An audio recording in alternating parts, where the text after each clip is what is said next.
Hey guys, we're taking a look at the level 70 Witchdoctor, and I have most of the gear for this because it is on my main account. I've fallen a little bit behind on some of the newer dungeons, but I know what's good as far as those go, so I will let you know that bit of information as well. Um, Go ahead and start out by taking a look at the gear. The best hat probably right now is the new one that just came out. There's a new Dutchman. You can go to trying to remember what it's called. Monquista Skyway, Terra Primata Skyway. There's like a little vortex. Do the key boss there, and he drops a. Oh my goodness, a Tempest of Torpedo hat. A little sick, unfortunately, but he drops a Tempest of Torpedoes hat. That's probably the best hat you can get for most classes right now. I think that will be the most powerful, uh, especially in PvP, but definitely in PvE as well. Other options are this right here, the Scout's Headband. The yellow armor will always be good for Witchdoctor. Uh, the Imperial Hanamu Manchu, this is more of a PvP thing, but since this is not just a PvE guide, I'm throwing in a couple goodies for you PvP players because I used to take PvP fairly seriously. This is a kind of interesting strategy because of the otters and their maelstrom when you slow. Um, you cannot slow if your line of sight has been blocked. So, say you get first turn, you throw out this infernal wave, and you slow the opponent. They won't be able to slow you back. You'll be all the way down the field in their face, throw Mojo Storms at them. Um, that's what this hat is used for. Okay, so it's kind of cool to have. The Movement hat's also good if you want to go for a more attack heavy setup. Uh, but doesn't give a Mojo Storm, so uh, not not optimal for PvE. But Jobu's Embrace is great for late game. Warren Song good for early game. Kind of your you know attack heavy PvP game. Probably something to be used in a 3v3. Um, but yeah, let's go ahead and take a look at the coats. This is the one I use most of the time because I'm an attack heavy Witchdoctor a lot of the times. But going for Valor Fortress in PvP situations in particular, Um, that's also pretty good. It's also nice. Uh, those are the best boots. Although this this might change very quickly. There's a new robe that gives. Well, no, it's not a new robe. It's a new pair of boots. It's from a bundle. Uh, this kind of got data mined. The Outwellplex on Twitter uh, kind of releases stuff early, bits of information. But the boots give a good 120 health and Valor Fortress and a +1 movement. So those boots very well could be better in some situations. Uh, Now wand, the wand is would be the best for level 70, except that there is an alternative setup. Uh, I've seen and I've experienced myself. I used to run some hybrid shooty staffy setups, and I think especially now with the new Sinbad weapon, the Albano's Mercy, that ability, I think that shooty staffy is even better for witch doctors than ever before. Um, you want to get the Albano shooty staffy weapon from the new Sinbad dungeon. That thing is OP. Now there's a chance it would get banned because it is broken, and I think that people have not realized that yet. So a lot of tournaments will end up banning it, undoubtedly. So probably the next best thing is the shooty staffy weapon from this pack right here. It gives double tap, so if you want the extra chains and all that, it's probably the next best thing. Um, but yeah,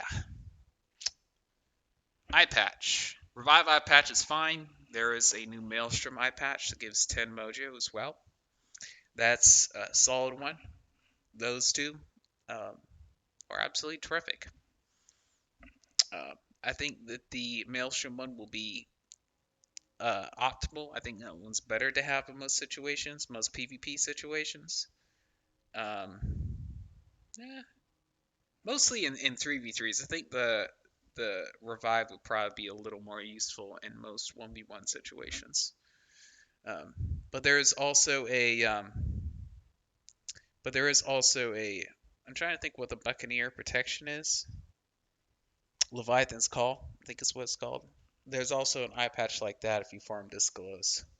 So that's an option if you're facing a Buccaneer, you need an extra protection. So that's also something you can use.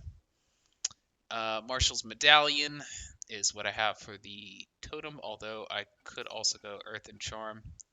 Marshall's Medallion, I got that for Johnny Ringo.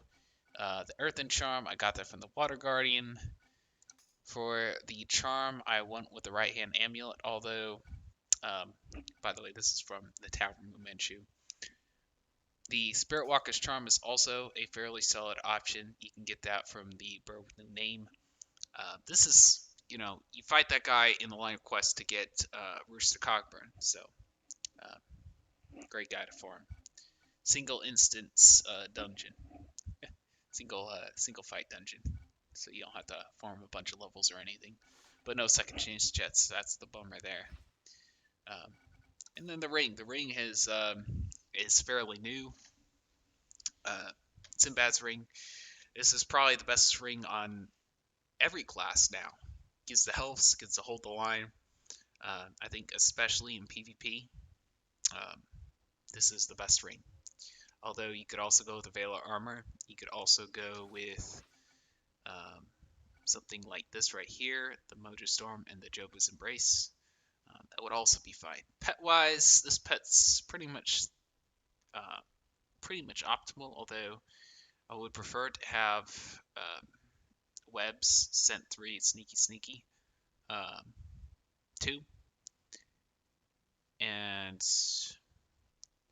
a Rainbow Bless would also be, acceptable to change out for any of these other, cards right here.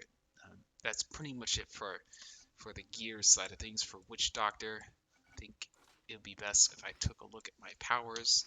They generally look like this. I could swap them around depending on who I'm facing, but this is a solid setup, especially if I'm doing a team PvP. Which Witchdoctors at level 70 in particular, especially standard Witchdoctor, which is what I play right now, isn't very good at 1v1s at all. Definitely take a lot of brains to play. So yeah, let's take a look at some companion setups. This right here is how I set up my otters most of the time. Now, if I have membership going and I'm facing someone who charges a lot, a Buccaneer or something like that, maybe Overwatch rank 3 would be preferable.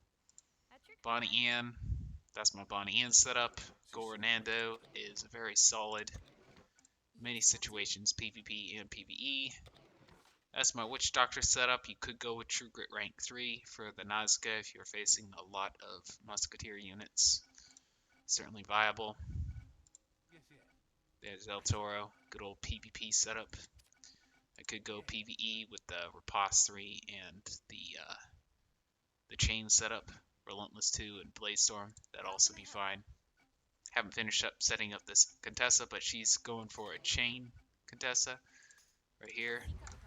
Some people go with the First Strike rank 3 and go with the Relentless. That's great for some people. You'll fest if you have him.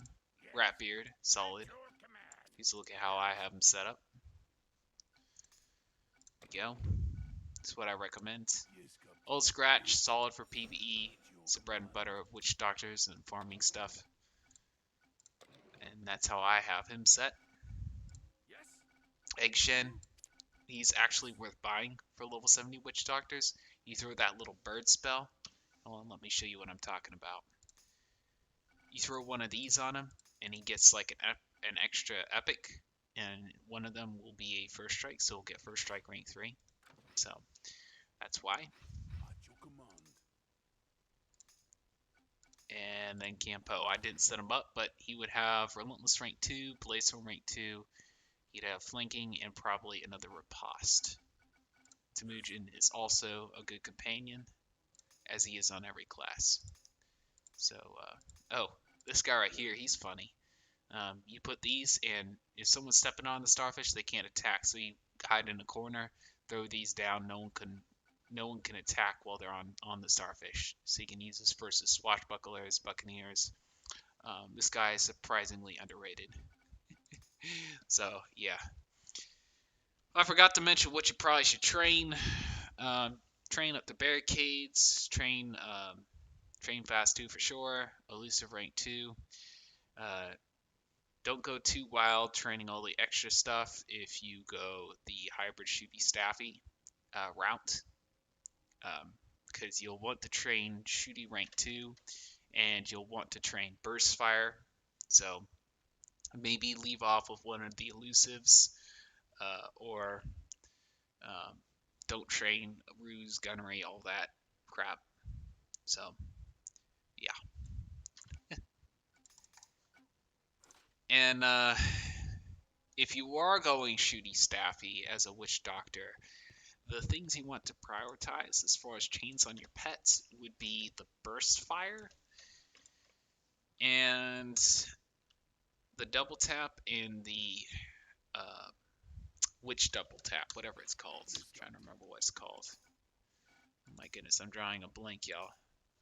The Mojo Rising, because you already get Echo too, so you get your full chains from the Echoes. You need your second Mojo Rising to complete the chain. So, yeah. That is, oh, if you're running that, another thing you could use is the Prince of Ilia's Quiver. And if you go that route, um, if you do go that route, the Prince of Ilia's Quiver, you'll have your Burst Fire rank 2 without having to put it on a pet. So that's another thing to think about. So that is my advice for Witch Doctors, my setup, all that. Finally put into a video for level 70. Quite the interesting series. I look forward to doing other classes. I really want to start PvP and at low levels. Uh, kind of get back into the game, the swing of things, but we'll see how things go. See y'all in another video. Peace.